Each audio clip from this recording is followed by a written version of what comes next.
सभा क्षेत्र के लोकप्रिय विधायक भाई विक्रम सिंह दरियाल जी,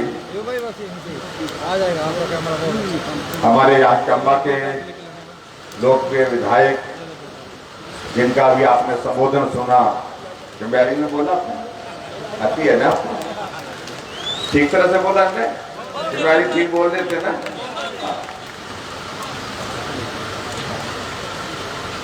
भाई पवन नैयर जी, बरमौर के हमारे लोकप्रिय विधायक जी लाल कपूर जी, हमारे बीच में भाई जय सिंह जी जो वाइस चेयरमैन हैं, एपीएमसी के हमारे चंबा जिला के अध्यक्ष श्री टी.एस. ठाकुर जी, नगर परिषद के अध्यक्षा नीलम नैयर जी, जिला के हमारी पार्टी के सम्मानीय अध्यक्ष जसवीर नागपाल जी, मंडल के अध्यक्ष Vinod ji, deputy commissioner Chamba DC. Rana ji और इनके साथ हमारे दूसरे विभागों के सभी अधिकारीगण,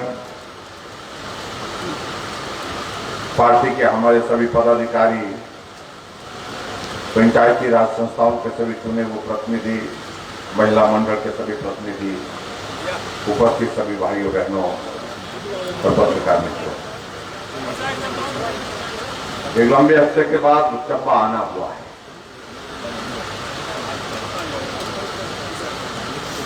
वो इसलिए नहीं कि चंबा शिमला से दूर है,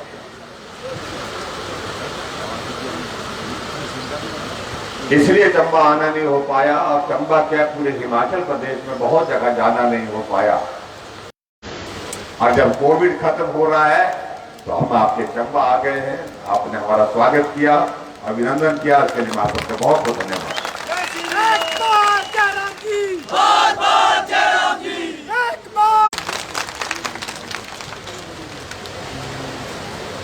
ताली तो कुछ लोगों ने, यहाँ रिवाज नहीं है शायद बेटर में ताली जाना। 200 करोड़ रुपए की योजनाएं इस चंबा विधानसभा क्षेत्र में दावे के साथ कह सकता हूं कि 35 योजनाओं का शिलान्यास एक वक्त में, एक समय में, एक दिन में नहीं हुआ होगा। ये पहली बार हो रहा है, इसलिए मैं आपको तारीफ देने के लिए बोल। हम नहीं पहुंचे, लेकिन उसके बावजूद भी यहां पर काम हो रहा है और काम थोड़ा नहीं बेतहाशा हो रहा है।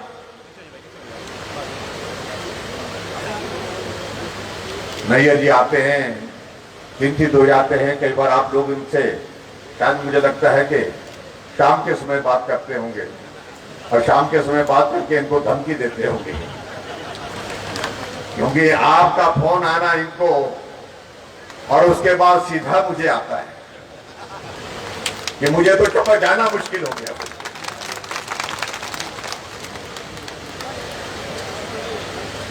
अभी भी यहाँ पर अपनी भाषा में कह रहा था, मैं थोड़ा समझ रहा था, मैं मैं भी पहाड़ी आदमी हूँ, पहाड़ी भाषा समझता हूँ। कह रहे थे, लोग बोल रहे थे मुख्यमंत्री क्यों नहीं आ रहे, और मुख्यमंत्री आए आज, और आज नहीं कल भी आपके ही बीच में यहाँ पर है। और हिमाचल दिवस का कार्यक्रम चंबा के चौगान में हमने करने का निर्णय लिया। स्टेट लेवल का फंक्शन चंबा में कल आपके ही यहाँ पर चौगान में हो रहा है। मुझे मालूम नहीं इससे पहले कभी हुआ होगा कि नहीं हुआ होगा।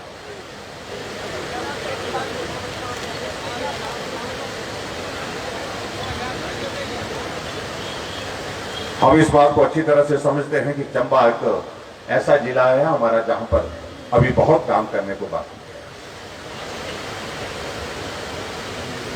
और उसके लिए हम ही नहीं, हमारे देश के यशस्वी प्रधानमंत्री नरेंद्र भाई मोदी जी भी इस बात को लेकर के चिंतित है कि कुछ जिले जहां कम हुआ है काम, जहां विकास की जरूरत ज्यादा है लेकिन अभी ज्यादा नहीं हुआ है, काम कम हुआ है, उन जिलों को पूरे देश भर में उन्होंने इंस्पिरेशनल डिस्ट्रिक्ट घोषित किया है। और उस डिस्ट्रिक्ट में हिमाचल प्रदेश में जहां 12 जिले हैं, 12 जिले में किसी जिले के नाम आया तो वो चंबा जिला का नाम आया। इसलिए दिल्ली से भी सीधा आपके साथ एक रिश्ता बना करके इस चंबा के विकास की बात होती रही। और मैं इस बात को भी देख रहा हूं, ये कठिन है, परिस्थितियां यहाँ की विकट है, लेकिन फिर भी उसके बावजूद भी मैं देख रहा हूं कि चंबा के गांव में सड़कें पहुंच रही हैं, चंबा के घर घर में पीने का पानी पहुंच रहा है, चंबा के दूर दराज के इलाके में जहां बिजली कम हुआ करते थे, वोल्टेज नहीं हुआ करते थे, वहां पर वोल्टेज के साथ बिजली पहुंची है। अब की बार चंबा में क्या पूरे हिमाचल प्रदेश में भारी बर्फबारी हुई, लंबे समय तक हुई, बार बार होती रही, लेकिन फिर भी हमने देखा कि अगर इतनी बर्फ होने के बावजूद अगर वहां पर अगर थोड़े वक्त के लिए, कुछ दिन के लिए बिजली अवरुद्ध हुई, बिजली रुकी तो कुछ दिन के लिए रुकी, लेकिन यहां तो ऐसे भी दौर होते थे जब 3 महीने के लिए बिजली चले जाती थी। अब की बात तो नहीं कही 3 महीने ना, 10 दिन के लिए, 5 दिन के लिए, हफ्ते के लिए, हफ्ते के अंदर सारी की सारी लाइनें हमारी ठीक हो गई। ये अंतर है जिस अंतर को समझने और समझाने की आवश्यकता है। और इसलिए हमारे सांसद महोदय जी भी इस बात का जिक्र कर रहे थे कि दिल्ली में आदरणीय नरेंद्र भाई मोदी जी के नेतृत्व में सरकार भारत का सम्मान ऊंचा कर रही है, पहचान बनाने में दुनिया में सफल हुई है, उस सरकार के कामकाज की वजह से हिमाचल प्रदेश को भी बहुत बड़ी मदद मिल रही है, बहुत बड़ा सहयोग मिल रहा है। मैं भी कुछ दिन पहले दिल्ली गया, दिल्ली में प्रधानमंत्री जी से मिला, फाइनेंस मिनिस्टर से मिला, हमने कहा कि कोरोना के कारण बहुत बड़ा संकट हो गया, हमें मदद करिए। बहुत सारी चीजें हम हिमाचल प्रदेश में विकास की दृष्टि से करना चाहते हैं, लेकिन उन सारी चीजों को करने के लिए हमें सहयोग की आवश्यकता है। भाई और बहनों, मैं आपके बीच में कह रहा हूं, आदरणीय प्रधानमंत्री जी और वित्त मंत्री जी ने हमारी बात सुनी, हम शिमला बाद में पहुंचे, 400 करोड़ रुपए हमसे पहले शिमला पहुंच गया था। इसे डबल इंजन की सरकार कहते हैं। हमने कहा 400 करोड़ तो मिल गया, उसके लिए तो धन्यवाद, लेकिन जरूरत और ज्यादा है, और जरूरत ज्यादा है। मेरा जन्मदिन था, हमारी केंद्रीय वित्त मंत्री निर्मला सीतारमण जी का फोन आया, बधाई दी, और बधाई देने के साथ साथ मैंने उनको धन्यवाद किया। धन्यवाद करते ही उन्होंने कहा कि हम आपको हिमाचल के लिए 200 करोड़ आज और भेज रहे हैं। 600 करोड़ आए। उसके बाद दिल्ली हमारा फिर जाना हुआ, हमने कहा थोड़ी और मदद हो जाए तो और अच्छा हो गया। हमारे बहुत सारे स्कूल, हमारे बहुत सारे हॉस्पिटल, हमारे बहुत सारे पुल जिनका कार्य चला है, लेकिन वहां पैसे की आवश्यकता है, सहयोग की आवश्यकता है। भाई और बहनों, एक हफ्ते के बाद उसके पश्चात 200 करोड़ रुपए और मिले, 800 करोड़ हिमाचल प्रदेश के लिए मिले। ये है डबल इंजन की सरकार का असर, जिसको हम कह सकते हैं। और उसी तरह से मैं ये भी कहना चाह रहा हूं, और भी बहुत सारे प्रोजेक्ट, हमको टूरिज्म का प्रोजेक्ट 2100 करोड़ रुपए का हिमाचल को मिला,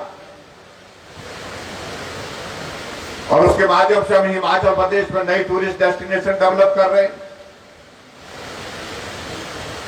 हमको जल जीवन मिशन के अंतर्गत जो है पूरे देश भर से सबसे बेहतरीन काम करने का इनाम मिला। हमको जल जीवन मिशन के अतिरिक्त जो है दूसरे क्षेत्र में हॉर्टिकल्चर के सेक्टर में काम करने के लिए प्रधानमंत्री जी की शाबाशी मिली। और सबसे बड़ी बात तो मैं ये कहना चाहता हूं, जब कोरोना का दौर चल रहा था, जब आदरणीय प्रधानमंत्री जी ने कहा कि इस कोरोना से बचने के लिए एक रास्ता है, वो है वैक्सीन लगानी होगी, सबको लगानी होगी, हम भी सोचने लगे काम तो कठिन है, सबको कैसे तैयार करेंगे। लेकिन आप सबका मैं हृदय से आभार व्यक्त करता हूं, आप सबका सहयोग मिला। जब वैक्सीन का वो अभियान चला, हिमाचल पूरे देश भर में पहली डोज में भी पहले नंबर पर आया और दूसरी डोज में भी पहले नंबर पर। हमारे कांग्रेस के मित्र प्रचार करते रहे कि मत लगाओ, ये तो मोदी वैक्सीन है, इसको लगाओगे तो पता नहीं आंखों की रोशनी चले जाएगी, वैक्सीन लगाएंगे इसके साइड इफेक्ट्स होंगे,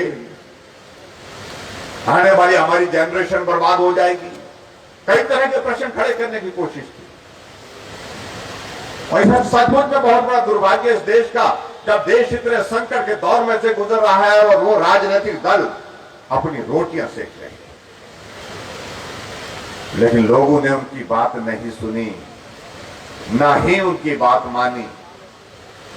लोग गए, वैक्सीन सेंटर गए, वैक्सीन लगा करके आए, और बाद में जब देखा कांग्रेस के लोगों ने, तो यहां तो कोई सभी, मेरा पड़ोस का इस तरफ का भी वैक्सीन लगा करके आ गया, इस तरफ का भी वैक्सीन लगा करके आ गया, तो मास्क पहन करके वैक्सीन सेंटर में जाता है और वैक्सीन लगा करके आता है, और नर्स को पूछता है कि अगली डोज कब लगेगी। शर्मी की हद है आपको। एक तरफ से बोल रहे कि इसका साइड इफेक्ट होगा, नई जनरेशन बर्बाद हो जाएगी, पीढ़ी खराब हो जाएगी, और एक तरफ से मास्क पहन करके चोरी छुपे जा करके वहां पर जाकर के वैक्सीन लगाने की बात है। और वैक्सीन लगी, प्रधानमंत्री नरेंद्र भाई मोदी जी को हम धन्यवाद करते हैं, एक पैसा नहीं लिया, एक पैसा नहीं लिया, बिना पैसे के वैक्सीन लगाई गई। अब यहां पर भी वैक्सीन सबको लगी होगी, मैं लगी कि नहीं लगी? लगी तो हाथ खड़े करो, वाला मैं देखू जरा, एक डोज लगी वाला एक हाथ करेगा, दो वाला दो हाथ खड़े करेगा, सबको लगी, डबल डोज लग गया, पूरा लग गया, मालूम पड़ गया डबल डोज हो गई। अब बूस्टर डोज तब छोड़ना, बूस्टर डोज भी लगेगी, बूस्टर मिलेगा। आखिरकार किस लिए कर रहे हैं प्रधानमंत्री जी ये लाखों करोड़ रुपए का खर्चा, किस बात के लिए हो रहा है? इसलिए हो रहा है कि मेरा देश का हर नागरिक, मेरा देश का हर शख्स जो है वो सुरक्षित होना चाहिए, उसके जीवन की गारंटी होनी चाहिए, वो जिंदा रहना चाहिए, वायरस उस पर असर न कर सके, इसलिए वैक्सीन लगाने का निर्णय किया। हमें बड़ा भाषण देते हैं वो लोग, हमें समझाने की बातें कहते हैं वो लोग, और वो इस बात को लेकर के कहते हैं कि क्या किया तुम्हारे जयराम ने तो कुछ नहीं किया, लेकिन तुम बताओ तुमने क्या किया? 50 साल सत्ता में रहे, कितने ऑक्सीजन के प्लांट थे हिमाचल प्रदेश में? 2 ऑक्सीजन के प्लांट थे, और जिस जयराम को बोल रहे कि कुछ नहीं किया, उसने 50 प्लांट लगा करके हिमाचल प्रदेश के सभी हॉस्पिटल, यहाँ चंबा में आकर के, मैं यहीं आकर के आपका ऑक्सीजन का प्लांट का मैं यहाँ पर उद्घाटन करते हैं।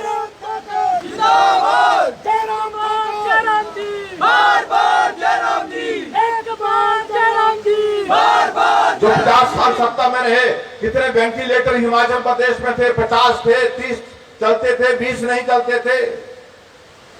आज मेरे हिमाचल प्रदेश में 150 1050 के करीब वेंटिलेटर है हिमाचल प्रदेश में, जिस जयराम को बोलते हैं कि क्या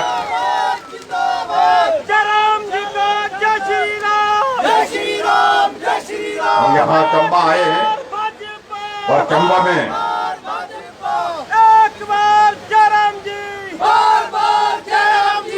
जहां हम उद्घाटन और शिलान्यास कर रहे हैं, वहां हम देख रहे थे आपके चंबा के मेडिकल कॉलेज में एमआरआई की मशीन का उद्घाटन हुआ है। 15 करोड़ की लागत से आपके चंबा में एमआरआई की सुविधा लगी, जो सुविधा आपको जाकर के टांडा में मिलती थी, या पठानकोट में मिलती थी, या चंडीगढ़ में मिलती थी। जय श्री राम, जय श्री राम। जयराम जी आप आगे बढ़ो, हम तुम्हारे साथ हैं। जयराम जी आप आगे बढ़ो, हम तुम्हारे साथ हैं। एक बार जयराम जी, बार बार जयराम जी। इसलिए भाई और बहनों, मुझे आप सबके बीच में यही कहना है, काम तो एक ऐसी चीज होती है कि जिंदगी खत्म हो जाती है, लेकिन काम खत्म नहीं होते। लेकिन समझने की बात यह है कि हमारी सरकार का 4.5 वर्ष का कार्यकाल पूरा होने जा रहा है, और वहां कांग्रेस पार्टी की सरकार अगर 4 महीने की होती तो इतने गंभीर आरोप लगते थे, इतनी बड़े बड़े उनके खिलाफ मामले दर्ज हो जाते थे। क्यों होते थे? क्योंकि वो घर भरने का काम करते थे, हम लोगों की सेवा करने का काम करते हैं। ये अंतर है। आज हमारी हिमाचल सरकार का, हमारी भारतीय जनता पार्टी की सरकार का कार्यकाल 4.5 वर्ष का हो रहा है, लेकिन एक आदमी उठा करके कहे कि भारतीय जनता पार्टी की सरकार के ऊपर यह आरोप है, वो हिम्मत नहीं कर सकता। वो इसलिए नहीं कर सकता कि हमने ईमानदारी और सेवा के भाव से हिमाचल प्रदेश के लोगों के बीच में काम करने का प्रयत्न किया। मुझे इस बात की प्रसन्नता है कि पूरे देश भर में भारतीय जनता पार्टी का माहौल लगातार बढ़ता जा रहा है। कुछ कांग्रेस के मित्र हमको बड़ा शोर डालते थे कि आपके 4 साल का वक्त हो गया। हमने कहा तो क्या हुआ? बोला चुनाव आ रहे। हमने कहा तो क्या हुआ? कहने लगे कि हम आ रहे हैं। मैंने कहा तुम्हारे कहने से आएंगे क्या? वो तो यहां रिवाज बना हुआ है कि 5 साल के लिए तुम, 5 साल के लिए हम। हमने कहा रिवाज की बातें पुरानी हो गई, रिवाज खत्म हो गया। उत्तर प्रदेश में योगी के बाद फिर योगी आ गया, उत्तराखंड में धानी के बाद फिर धानी आ गया, भाजपा के बाद फिर भाजपा की सरकारें बन रही है। इसलिए उनको इस बात को समझना चाहिए, रिवाज बदल गया है। अब हिमाचल प्रदेश में भी भाजपा के बाद फिर भाजपा की सरकार होगी। आप सबका सहयोग, आप सबका आशीर्वाद है। ऐसे उछल रहे थे, ऐसे उछल रहे थे। कुछ लोग तो विधानसभा के अंदर ऐसे उछलते हैं जैसे वो स्प्रिंग डॉल होती है ना, जिसमें स्प्रिंग लगा होता है, खूब उछलती है, उसको नीचे दबाओ तो फिर उछल जाती है। ऐसे उछलते थे विधानसभा के अंदर हमारे विपक्ष के नेता, विपक्ष के लोग। हमने कहा ये स्प्रिंग हटेगी, देख रहे ना, ये उछल कूद आपकी बंद होगी। हमने कहा इंतजार करिए। कहा कि 5 प्रदेशों के चुनाव हो रहे हैं। हमने कहा हो रहे हैं तो क्या हुआ? बोलते हम आ रहे हैं। हमने कहा आ रहे हैं। बोलते पंजाब में आ रहे हैं। मैं कहा कौन आ रहे? चन्नी साहब आ रहे हैं। बोलते उत्तराखंड में आ रहे हैं। बोलते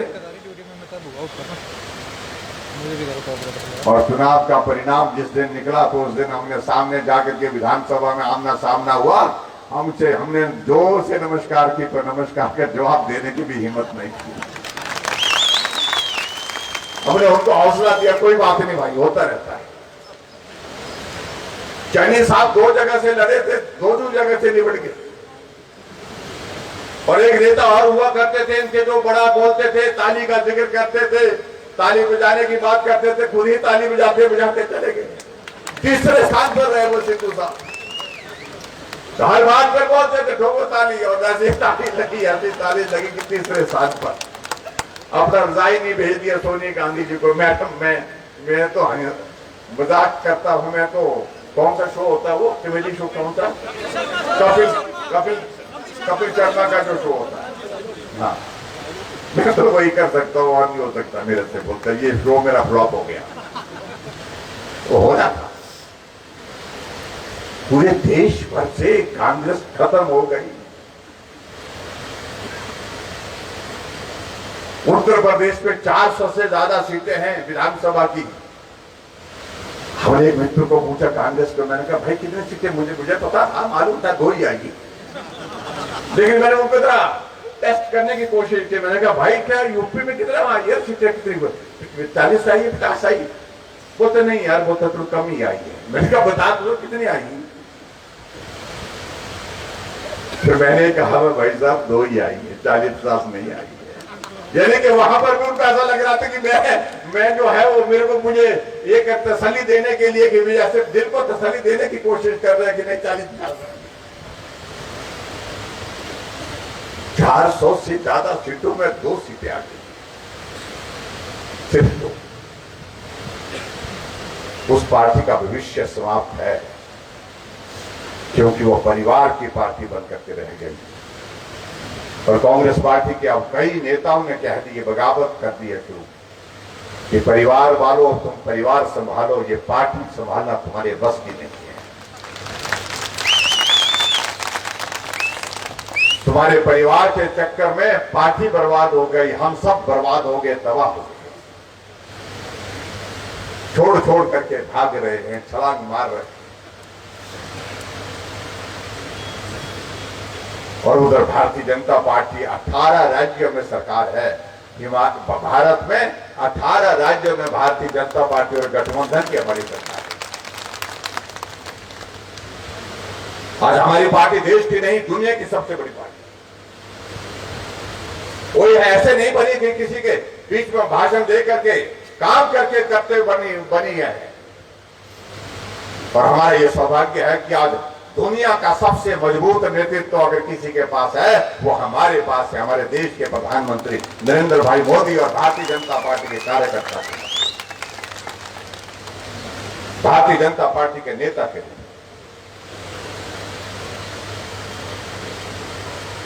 हिमाचल प्रदेश में हमने बहुत सारी योजनाओं का हम जिक्र कर रहे हैं, कुछ बातें मुझे लगता है हम कल करेंगे, आज करना उचित नहीं है। हमने गरीब आदमी की सेवा करने की कोशिश की है,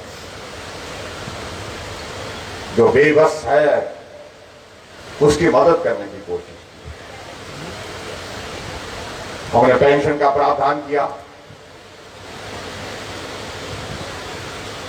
जब मैं सत्ता में आया तो 400 करोड़ रुपए पेंशन देते थे हिमाचल प्रदेश में, बुजुर्गों के लिए, महिलाओं, विडो के लिए, हैंडीकैप के लिए।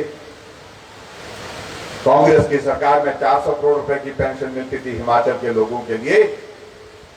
आज हमने 4 वर्षों में, 4.5 वर्षों में 1300 करोड़ रुपए दे रहे हैं। 1300 करोड़ से ज्यादा पैसा हम उन बुजुर्गों के लिए, महिलाओं को जो विडो है, जो हैंडीकैप है, उनकी सेवा करते हैं। हिमाचल प्रदेश में अगर मकान बनाने की बात आती तो 3,500 मकान दिए जाते थे गरीब लोगों के लिए। हमने आज हिमाचल प्रदेश में 12,000 से ज्यादा मकान गरीब लोगों को बना करके हमने हर साल दे रहे हैं। मैं आया हूँ। अब लेकर बैठे थे, ये झूठी बात है, हमारी पंचायत में झूठी बात है ये। आपकी पंचायत की बात करते हैं, पंचायत में झूठी बात है। तो इसलिए मैं इस बात का मैं जिक्र कर रहा हूं। इस गली में आया हूँ, बत्ती में हाथ में रख दिया।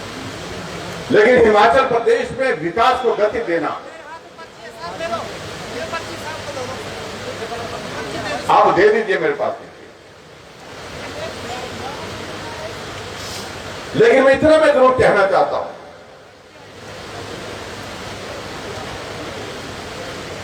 कि हिमाचल हट करके चल रहा है। हिमाचल लोग, गरीब लोगों की सेवा करने की दृष्टि से चल रहे हैं।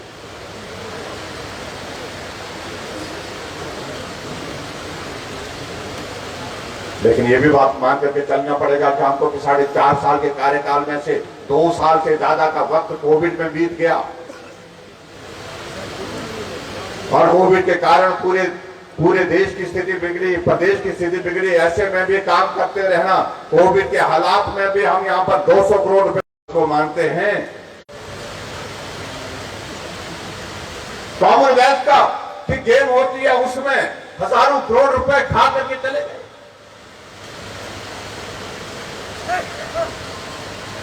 और उन सारी बातों का देश की रक्षा के लिए सामान ले रहे हैं, आप जहाज ले रहे हैं, वहां पर तोपे ले रहे हैं, उसमें घोटाले। इससे बड़ा दुर्भाग्य कोई नहीं हो सकता है। और आज हमारा सिर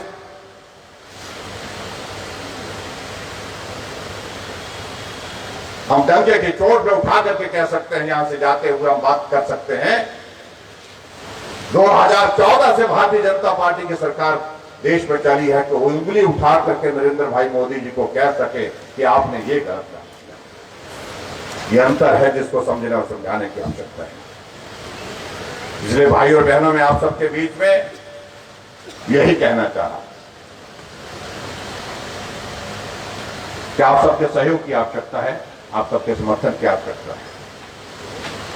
हिमाचल में निश्चित रूप से आने वाले समय में सरकार बनेगी और भाजपा की बनेगी। कोई ताकत नहीं रोक सकती भारतीय जनता पार्टी की सरकार को। नरेंद्र भाई मोदी जी के नेतृत्व में जहां पूरा देश भाजपा के साथ चल रहा है, हिमाचल तो कदम से कदम मिला करके चले, और उसमें आप सबका आशीर्वाद चाहिए। और चंबा विधानसभा क्षेत्र से आप सबका बहुत बड़ा सहयोग मिला है, चंबा जिला से भी अच्छा सहयोग मिला है। एक आधी कसर रह गई है, उस कसर को भी पूरा करेंगे आपकी बार में, ये भी कहना चाहता हूँ। लेकिन जहां तक चंबा की बात है, नैयर जी ने आपके क्षेत्र के विकास के लिए, क्योंकि इतने चिंतित रहते हैं कि हर वक्त मेरा ये रह गया, मेरा वो रह गया, ऐसा काम करना है, वैसा काम करना है मुझे, और भाग में बहुत ज्यादा आपके इस क्षेत्र के विकास के लिए प्रयत्न कर रहे हैं। मैं उनको धन्यवाद भी करता हूं, उनको बधाई भी देता हूं इसके लिए, क्योंकि सब मिलकर के काम करते हैं क्षेत्र का विकास करना। एक चुने हुए प्रतिनिधि, एक विधायक की जिम्मेवारी है, उस जिम्मेवारी को आप निभाएं। फिर उसके बाद यहाँ मैंने उनको कहा था कि आज हमें 200 करोड़ रुपए के उद्घाटन और शिलान्यास, और मैंने कहा हम आ गए। और फिर उसके बाद सूची बनाई, मैंने कहा तो छोटा करो। हमने छोटा करने के लिए भेजा, ये और लंबी बना करके ट्यूब है ये, और गुवार करके बताया हमने। पंचायत है नहीं, क्या नाम है पंचायत का? ग्राम पंचायत गुवार। मैंने पहले नीचे बढ़ी बात बोलो। गुवार के लिए कहा है, मैं प्राइमरी स्कूल खोलना, मुझे मालूम नहीं बच्चे कितने के होंगे, बच्चे वही आप लोगों की जिम्मेवारी होगी, वहां पर बच्चे एडमिशन में पहुंचने चाहिए। गुवार में प्राइमरी स्कूल खोलने की मैं घोषणा करता हूं, ताकि वहां पर बच्चों को सुविधा मिल सके। और उसके साथ एक धनोटी बताया है ना, धनोटी में भी बोला है कि भाई यहाँ पर भी एक प्राइमरी स्कूल नया खोलना है, तो उसको भी मैं खोलने की घोषणा करता हूँ। बच्चे बहुत कम होंगे, अगर 2 ही बच्चे होंगे, एक ही बच्चा होगा तो मुश्किल होगा, लेकिन बच्चे होंगे ना। अच्छा, उसके बाद एक और बात कही गई है, टडोली में कहा है वहां पर भी प्राइमरी स्कूल खोलना है, तो ये भी मैं प्राइमरी स्कूल खोलने की यहाँ पर टडोली में भी घोषणा करता हूँ। और उसके बाद एक और स्कूल और बोल रहे हैं, ये गवर्नमेंट प्राइमरी स्कूल भुजा है ना, भुजा में प्राइमरी स्कूल खोलने की बात कही है, तो उसको भी हम खोल देंगे, क्योंकि मैं समझता हूं कि चंबा भौगोलिक दृष्टि से कठिन इलाका है, और यहाँ पर बच्चों को, छोटे बच्चों को स्कूल जाने में कठिनाई होती है। जब रास्ता कठिन होता है आने जाने का, तो स्कूल नजदीक होना चाहिए, ये बहुत आवश्यक है। इसलिए अदरवाइज मैं हिमाचल प्रदेश में आजकल प्राइमरी स्कूल कहीं भी नहीं दे रहा हूं, कहीं जरूरत ही नहीं रही है, इतने स्कूल हमने खोल दिए। लेकिन चंबा की स्थिति अलग है, इसलिए मैं यहाँ पर बोल रहा हूँ। उसके बाद एक बात और कही है, कुछ प्राइमरी स्कूल को मिडिल स्कूल करने की बात कही है। उसमें गवर्नमेंट प्राइमरी स्कूल सार है, कोई सार से आया हुआ? एक ही आया हो, 1 है, 2 है, 3 है, कम आए हैं। चलो भाई, इनके लिए ताली बजा दो, सब लोग आए हैं। सार को मिडिल स्कूल करने की मैं घोषणा करता हूं, उसको मिडिल स्कूल बना देंगे। और उसी के साथ साथ में एक प्राइमरी स्कूल परेल है और ग्राम पंचायत ब्राह्मण, और उसमें भी कहा है कि प्राइमरी स्कूल को अपग्रेड करने की जरूरत है, इसको भी मैं मिडिल स्कूल करने की यहाँ पर घोषणा कर। ब्राह्मण से आया कोई, वहां से आया, परेल से है कोई? हाँ आए हैं कुछ लोग, 2-3 लोग आए हैं। ये एक और स्कूल बताया इन्होंने, गवर्नमेंट प्राइमरी स्कूल छतरेड़ी है, इसको भी ग्राम पंचायत बैली में, तो इसको भी अपग्रेड करने की, मिडिल स्कूल करने की बात कही गई है। इसको भी मिडिल स्कूल करने की मैं घोषणा करता हूं। और इसके साथ मुझे लगता है कि मिडिल स्कूलों की हमारी संख्या जो है वो 3 हो जाती है, तो उसके लिए मैं आप सबको बहुत बहुत बधाई देता हूं। और उसके बाद एक और चीज कही इन्होंने कि हाई स्कूल को +2 करने के लिए, उसमें पहला स्कूल इन्होंने कहा कडेट से कोई आए हैं? थोड़े से आए हैं, कडेट से थोड़े से आए, चले गए घर क्या? उनको भी बता लेना भाई।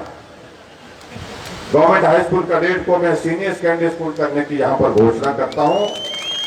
और उसके साथ में एक गवर्नमेंट हाई स्कूल राम करके है, और ये ग्राम पंचायत सराहा में पड़ता है ये शायद, तो कोई है, कोई यहाँ पर आया हुआ?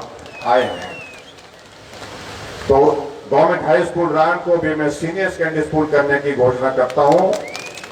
और उसके साथ साथ में एक स्कूल और होता है गवर्नमेंट हाई स्कूल, क्या नाम, ओडा, हाँ जी, ओडा को भी यहाँ से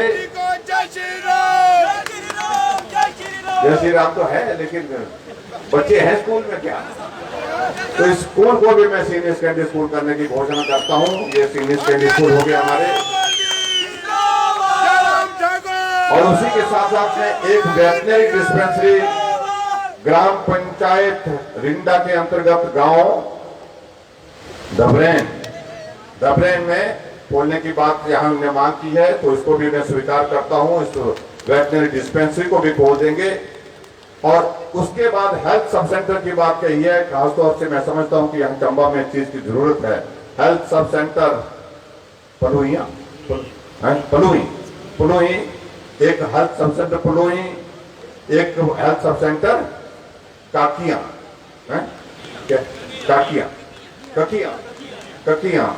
ये दो जगह हेल्थ सब सेंटर खोलने की भी मैं घोषणा करता हूं आपके बीच में।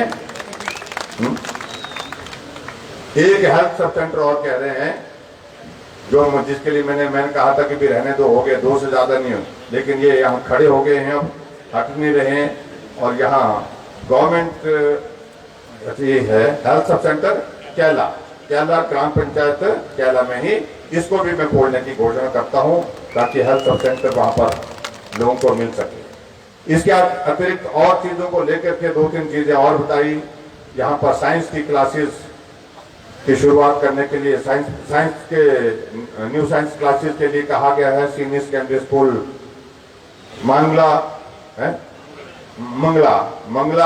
और government senior secondary school Jadera, इन दोनों में सीनियर सेकेंडरी स्कूल में साइंस की क्लासेस खोलने की भी मैं घोषणा करता हूं। और मुझे लगता है कि इससे सारे जो है वहां बच्चों को साइंस की स्ट्रीम में जाने का एक अवसर मिलेगा, मौका मिलेगा। एक और मैं आपके बीच में कहना चाहता हूं, हिमाचल प्रदेश में हमने रोपवे बनाने के कुछ निर्णय लिए हैं। उसमें चंबा के अंतर्गत आपके विधानसभा क्षेत्र में बस स्टैंड से जो हमारा यहाँ चौगान है, चौगान के लिए एक रोपवे 25 करोड़ रुपए की लागत से हमने जो है वो उसकी स्वीकृति के लिए भेजा है, और उसकी औपचारिकताओं का दौर आगे बढ़ रहा है। और मैं उम्मीद करता हूं कि बहुत जल्दी ये जो है इसकी स्वीकृति प्राप्त हो जाएगी। जैसे स्वीकृति प्राप्त होगी तो ये आपके लिए चंबा शहर के लिए बहुत बेहतरीन एक तोहफा होगा, आने जाने की एक बहुत बड़ी सुविधा होगी आप लोगों को, ये मैं कहना चाहता हूं। बसों का जिक्र किया है हमने, 2 बसों का, एक चंबा से शिमला के लिए और एक चंबा से चंडीगढ़ के लिए। अच्छा, ये आपसे उड़ान सेवा की बात की है, मैं सोच रहा हूं उड़ान सेवा के लिए जो इन्होंने लिखा है कि यहाँ से हेलीकॉप्टर जैसे शिमला से चंडीगढ़ आता है, चंडीगढ़ से शिमला, शिमला से धर्मशाला, फिर यहाँ से शिमला से कुल्लू जाता है, तो इन सारी चीजों के लेकर के चंबा भी उसमें कवर होना चाहिए। हमने इसको गवर्नमेंट ऑफ इंडिया के साथ जो हमारा सिविल एविएशन मिनिस्ट्री है, वहां पर हमने इस बात के लिए कहा है कि चंबा इंक्लूड होना चाहिए। ये हमारे प्रदेश का बहुत दुर्गम इलाका है, यहाँ आने जाने के लिए कई घंटे लग जाते हैं, कई घंटे क्या दिन लग जाता है। तो ऐसी सूरत में यहाँ के लिए भी जो है वो उड़ान की हमारे पास सुविधा रहनी चाहिए। इसके लिए मैं उम्मीद करता हूँ कि आने वाले समय में जब उड़ान की इसमें सेवाओं में बढ़ोतरी होगी तो उस दृष्टि से हम आगे बढ़ करके उसमें भी काम करेंगे। इसके अतिरिक्त एक और चीज जो यहाँ पर कही गई है वो ये कही गई कि एक आईपीएच का सब डिवीजन जो है वो खुलना चाहिए। कहाँ खुलना चाहिए? कहाँ? स्कीम इसका मतलब पहले से बनाई हुई है आप लोगों, पहले से आप स्कीम बना करके बैठे हुए, तभी ये हट नहीं रहे हैं यहाँ से। मैं छोटी छोटी चीजें पढ़ रहा हूँ, ये इनकी चीज उंगली वहीं लगी हुई है, ये रह गया। इनको लग रहा कि भाषण खत्म हो जाएगा तो ये रह जाएगा। तो साहू में एक आईपीएच का यानी कि जल शक्ति विभाग का सब डिवीजन खोलने की मैं घोषणा करता हूँ, और मुझे पूरा भरोसा है इससे इलाके के लिए बहुत बड़ी सुविधा होगी। और उसी तरह से एक और बात इन्होंने कही है कि वो कठिन लग रहा है, उसकी मैं रिपोर्ट के लिए बोला हुआ, वैसे उसकी रिपोर्ट आने का मैं इंतजार भी कर रहा हूं। मैं चाहूंगा उसकी रिपोर्ट भी जल्दी से आ जाए। और ये कहा गया है कि